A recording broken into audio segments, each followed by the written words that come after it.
My fiancée hid our engagement from her best friend. Later it turned out that it was not only her best friend. My name is Nathaniel Cross. I'm 28. I've never been someone who believed in fate. I believed in effort. In consistency. In showing up every day for the people I love. For 5 years, I showed up for Delia. Delia and I met in an intro to programming class. She was ambitious, sharp, never the type to laugh just to be liked. She challenged me, which I hadn't experienced in a long time. I admired that. Over the years, our bond deepened. I wouldn't say it was fairy tale romance, but it was real. Steady. That's the kind I always trusted more. She had her quirks, morning routines timed to the minute, an obsession with speculative fiction, and a best friend named Colin whom she'd known since high school. They were close in a way that sometimes made me uncomfortable, but I tried not to overthink it. Delia always called him her platonic constant, a phrase that made me uneasy, though I never admitted it. A month before everything fell apart, I proposed. I did it in the quietest way I knew, at home, with just the two of us and a ring I'd saved up for 2 years to buy. She cried. Said yes. Held me like she didn't want to let go. That night, I slept lighter than I had in years. 3 weeks later, we were knee-deep in wedding prep, venue research, guest list debates, color palettes. It was during one of those conversations that I brought up Colin. I asked if she planned to invite him. Seemed like an obvious question. He'd been part of her life forever. I even offered to pay for his travel since he lived out of state. She hesitated. Maybe not, she said after a pause. I want the wedding to feel intimate. Family only. That answer didn't sit right.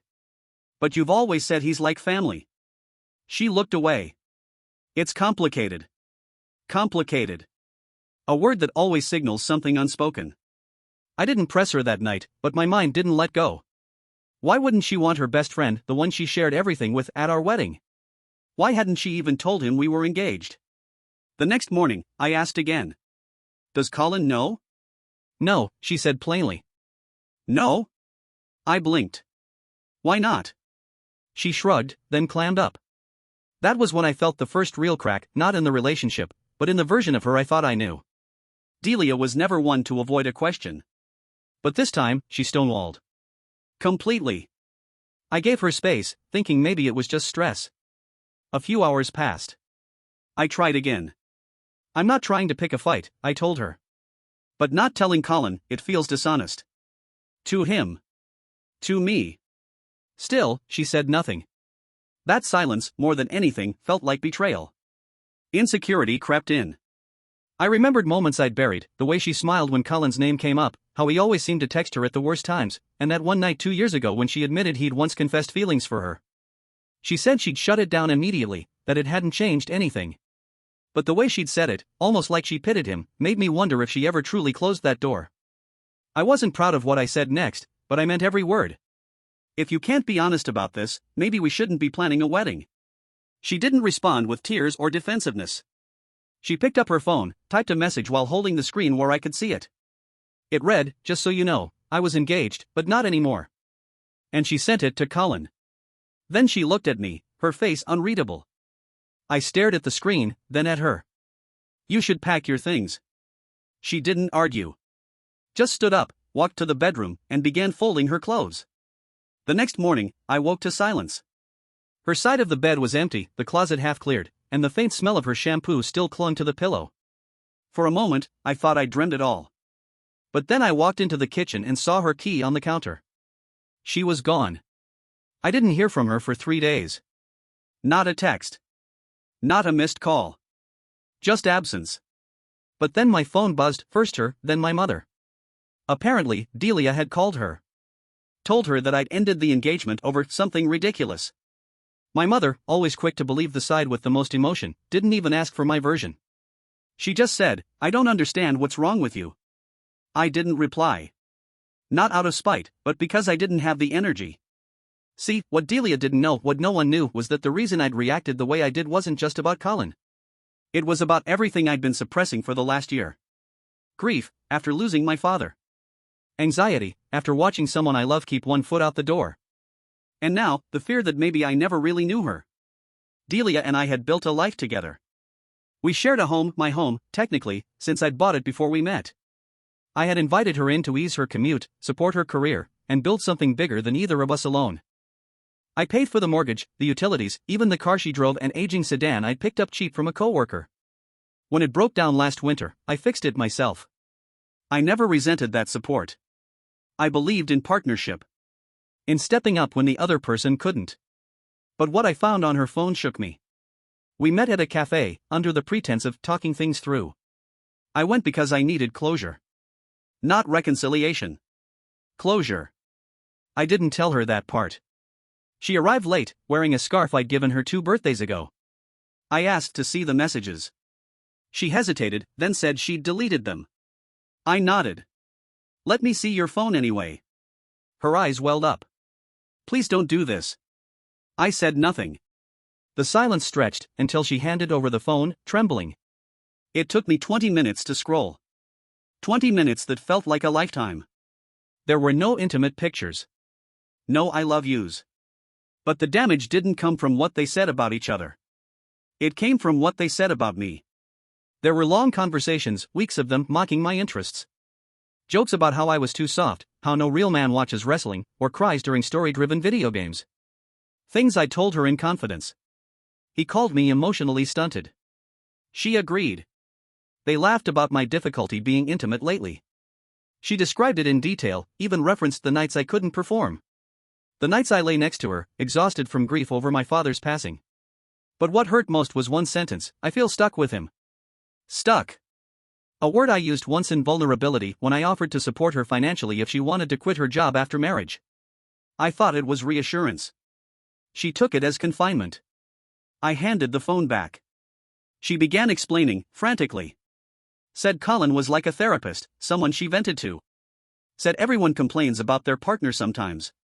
Do you? She asked me. Do you talk about me to your friends? No, I said. I don't.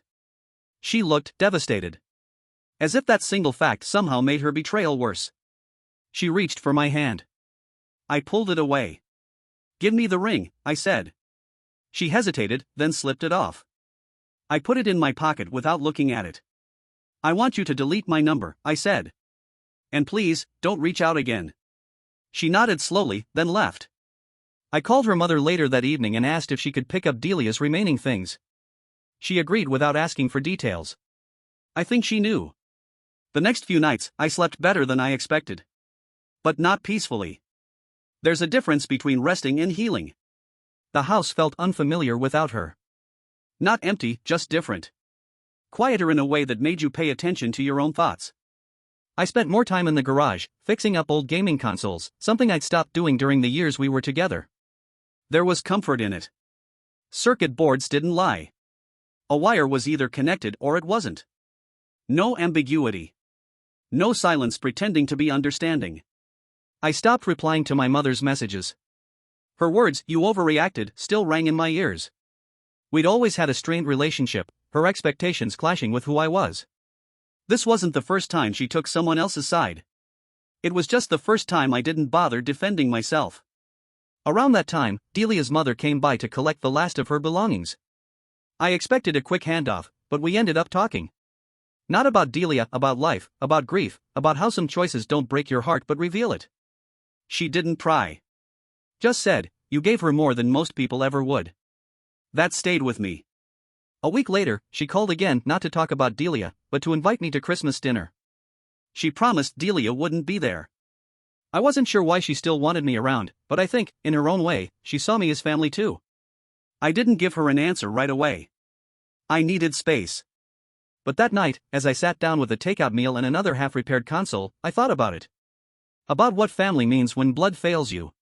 About the people who show up even when you're no longer the reason they have to. I also learned something new that week. Delia and Colin were dating now. A friend of hers, someone I hadn't spoken to in months, texted me a screenshot of a post. It wasn't flashy.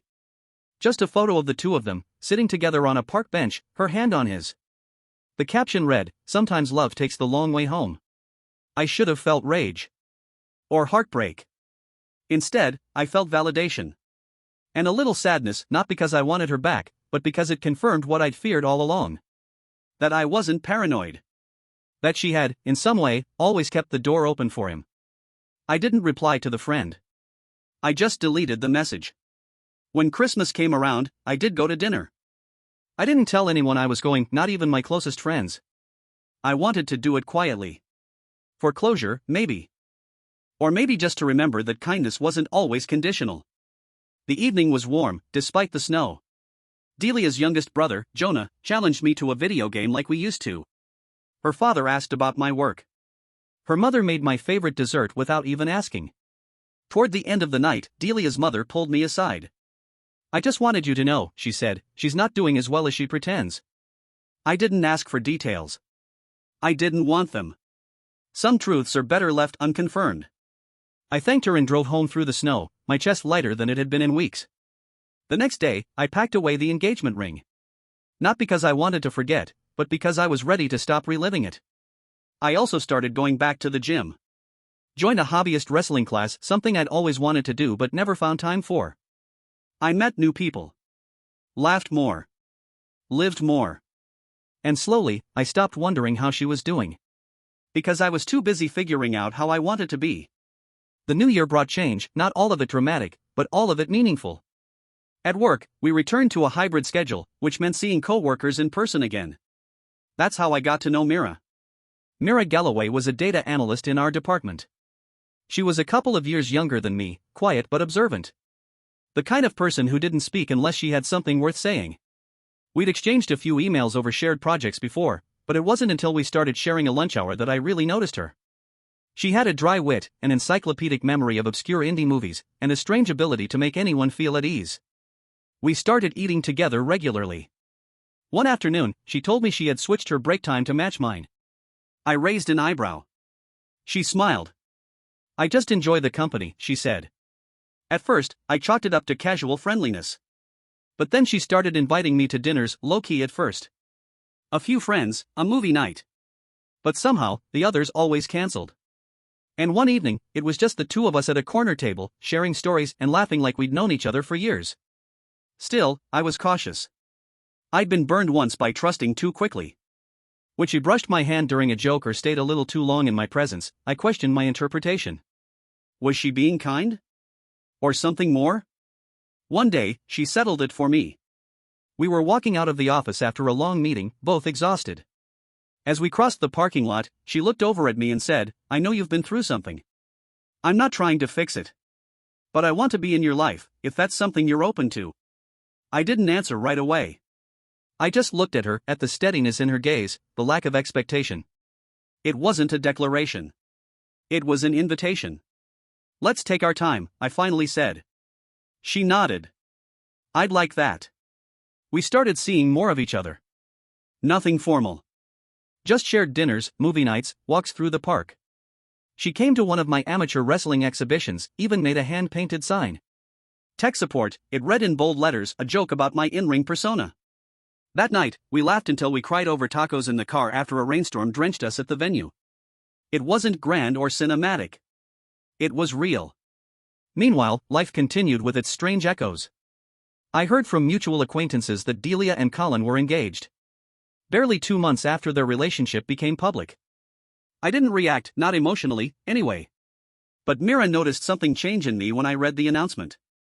Later that night, she asked, "Does it still hurt?" "No," I said. And I meant it.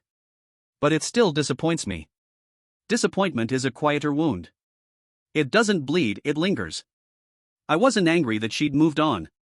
I was sad that she'd stepped into something built on the ruins of what we once had, still pretending none of it mattered. Then, a message. Not from Delia. From a burner Instagram account. It said, "Be careful." He moved on fast for a reason. Mira showed it to me with a raised eyebrow. Your ex or her circle? Does it matter? Nope, she said, and blocked the account without hesitation. I smiled. Not because I found it funny, but because for the first time, someone in my life didn't ask me to prove myself. She just believed me. That night, I realized I wasn't waiting for the past to resolve anymore. I was living forward, not backward. Spring bled into early summer with an ease I hadn't felt in years. The chill of past seasons softened, not just in the air but in my mind. Mira and I found comfort in small routines, shared grocery lists, Saturday morning coffee runs, late-night conversations that turned into quiet sleep on the couch. There was no pressure to define what we were. That's what made it work. Every step was deliberate, not reactive. One weekend, she surprised me.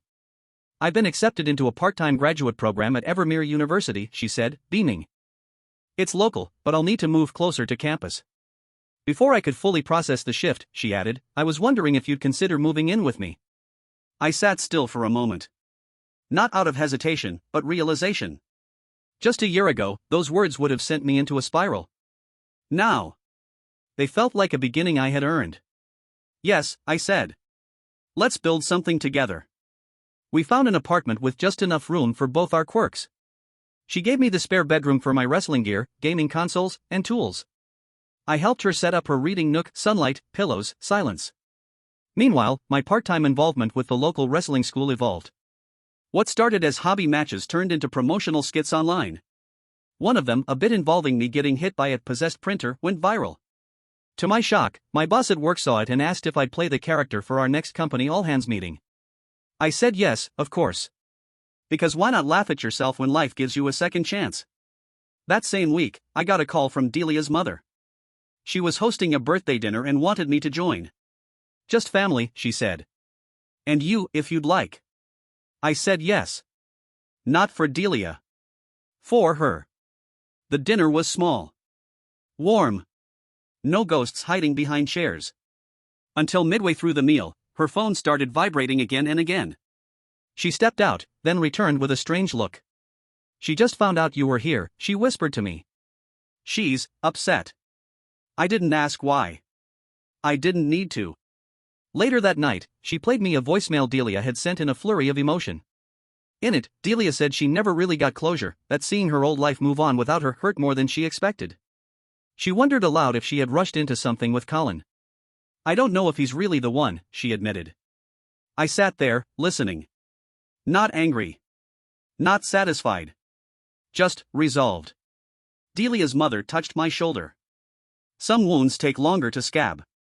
Doesn't mean they weren't necessary." I drove home that night in silence. Mira was waiting. She had set up dinner for 2 takeout, candles, and a cheesy playlist she knew would make me laugh. I didn't tell her about the voicemail. I didn't need to. Because that night, I wasn't haunted. We finalized our move a month later. Our new apartment wasn't fancy, but it felt like something built on truth. Delia and Colin's engagement, I heard, had been postponed after a fight over finances. The friends who shared this news with me apologized for how quickly they judged my decision to walk away. Turns out, one of them said, "You really did dodge something big." I didn't smile. I just nodded. Because true satisfaction isn't vengeance. It's peace. The Brazil trip I'd been planning, long shelved due to the breakup, was back on. My aunt had invited Mira and me to visit for the summer. My grandmother, they said, had been bragging to her entire church that her American grandson and his special lady were finally coming. Mira had been practicing Portuguese every night, giggling over how hard the nasal vowels were. I caught her saying "meu namorado é lutador" more than once. It was charming and slightly terrifying. As we packed, she held my hand and said, "I don't know where this is going to take us. But I'm glad it's with you." Me too. Because love, I've learned, doesn't always come in fireworks or ultimatums. Sometimes, it arrives in steadiness. In someone who holds space for your past, but builds toward your future. And for the first time, I wasn't surviving a storm. I was walking into the sun. Thank you for watching the video. Like it if you watched the video to the end and don't forget to subscribe. Have a nice day.